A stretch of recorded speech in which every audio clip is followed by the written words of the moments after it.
স্বামীর মনে মা বোনেরা ব্যথা দিও না, আমার নবীর ঘোষণা ঘটনা শোনো মা ফাতেমার, ঘটনা শোনো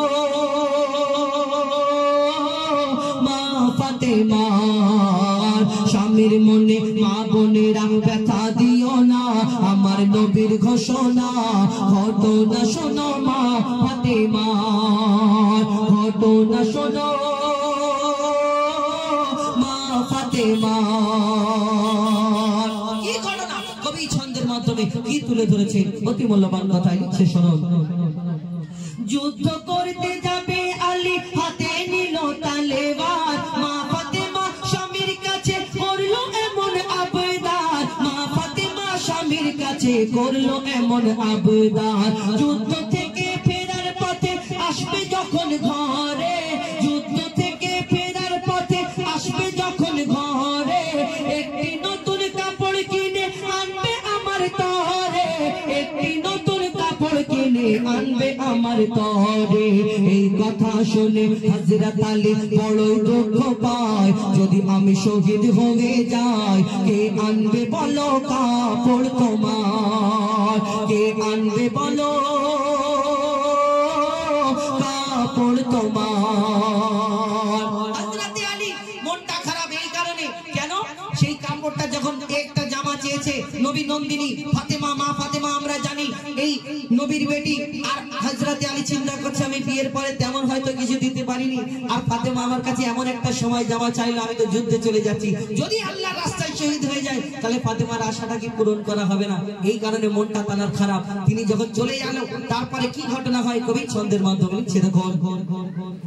দুঃখ ভরা হৃদয় নিয়ে আলী গেল রনে, দুঃখ ভরা হৃদয় নিয়ে আলী গেল রনে, নানার কাছে ছুটে এলো হাসান হোসেন, নানার কাছে ছুটে এলো হাসান হোসেন। কি বলে আব্বুর কাছে নতুন কাপড় চেয়েছে আম্মি জান, তাই আব্বুর মনটা খুবই খারাপ ছিল যে সে পেরেশান, আব্বুর মনটা খুবই খারাপ ছিল যে সে পেরেশান। এই কথা শুনে দয়ার নবী কান্না থামে না, কি ভুল করলো ফাতেমা, কি করলে বলো বেটি আমার, কি করলে বলো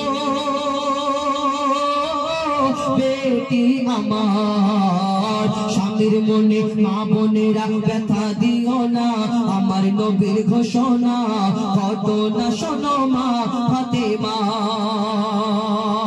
আমার নবী শোনার পরে বড় কষ্ট পায়, আমার ফাতেমা আমার বেটি, আর এই আমার ফাতেমার জন্য তার স্বামী মনে কষ্ট পেয়েছে, আমার দয়ার নবী কেঁদে ফেলে। এখন ডিজিটাল যুগ, স্বামীদের সঙ্গে কিভাবে কথা বলে আমার মা বোনেরা, এখন দেখবেন মাথা খারাপ হয়ে যাবে শুনলে। আর আগেকার স্বামীরা যদি কাজ থেকে ফিরে আসতো তাকে একটু বাতাস করতো, পানি দিত, জামা কাপড় যা লাগবে সামনে হাজির করে দিত, একটা গামছা দিত।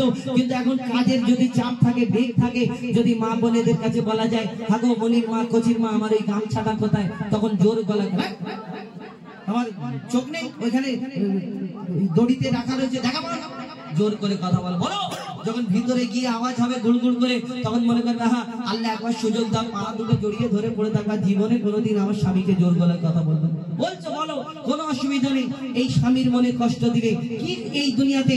আমার দয়ার নবী আরো কি বলে, মা ফাতেমার ঘরেতে যাই না, আমার দয়ার নবী একদিন দুদিন তিন দিন হয়ে গেল, মা ফাতেমা চিন্তা করে আমার ঘরে সব সময় আসে, কিন্তু আমার আব্বা কেন আমার ঘরে আসে না, ছুটে ছুটে মা ফাতেমা আমার নবীর দরবারে চলে যায়। কি হয় তারপরে কবি ছন্দের মাধ্যমে লিখছে দেখুন।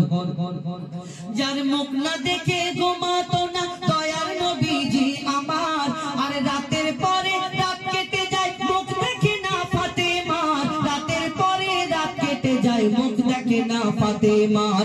মা ফাতেমা ছুটে এলো আব্বা জানের কাছে, তবু বেটির মুখ দেখে না পেছন ফিরে আছে, তবু বেটির মুখ দেখে না পেছন ফিরে আছে। বলছে নবী ও গো বেটি বাড়ি ফিরে যাও, আগে স্বামীর কাছে ক্ষমা চাও, তবে করবে ক্ষমা আল্লাহ আমার। কে বলছে? নবী বলছে মা ফাতেমাকে, তবে করবে ক্ষমা আল্লাহ আমার। স্বামীর মনে মা বোনেরা ব্যথা দিও না, আমার নবীর ঘোষণা ঘটনা শোনো মা ফাতেমা।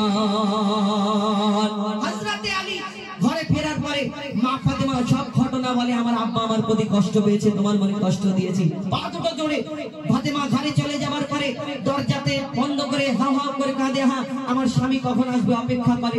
স্বামী আসার পরে পা দুটোকে ধুইয়ে দিয়ে যা প্রয়োজন মিটিয়ে দেওয়ার পরে পা দুটোকে ধরে হাউ হাউ করে কাঁদে, আমার আব্বা কষ্ট পেয়েছে। তখন হযরতে আলী বলে, আমি তো এই কারণে কষ্ট পাইনি যে তুমি আমার কাছে চেয়েছো, কিন্তু কষ্ট তো আমি এই কারণে পেয়েছি আমি তোমাকে দিতে পারবো না বলে। তাই হযরতে আলী মা ফাতেমাকে নিয়ে আমার নবীর দরবারে পৌঁছে যায়। কি হয় তারপরে, আর আমার নবী সেদিন কি এই উম্মতের শিক্ষার জন্য মা ফাতেমাকে কি বলে লিখছে দেখুন। যুদ্ধ হতে হযরত আলী এলো যখন ঘরে, চাইছে ক্ষমা মা ফাতেমা পা দুটোকে ধরে, চাইছে ক্ষমা মা ফাতেমা পা দুটোকে ধরে, ক্ষমা করে দাও আমারে আর করব না এমন ভুল, তোমার মনে ব্যথা দিলে ব্যথা পাবে খোদার রাসূল, তোমার মনে ব্যথা দিলে ব্যথা পাবে খোদার রাসূল। আলী ফাতেমা হাসান হোসেন নবীর কাছে যায়, নবী মোর দেখে শান্তি পায়, এমন ভুল কখনো করো না গো আর, এমন ভুল কখনো করো না গো আর।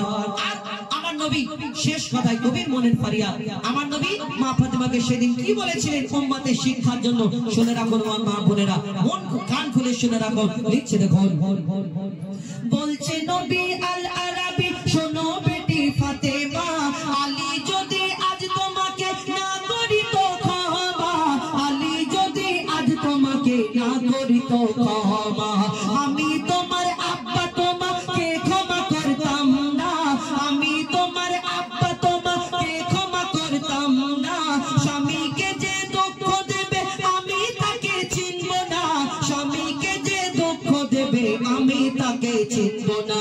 কেমন শিক্ষা দিয়ে গেল নবী তো জাহান, শুনে রাখ মঈদুল ইসলাম, ভুল ছিল না মা ফাতেমা। স্বামীর মনে মা বোনেরা ব্যথা দিও না, আমার নবীর ঘোষণা ঘটনা শোনো মা ফাতেমা, ঘটনা শোনো।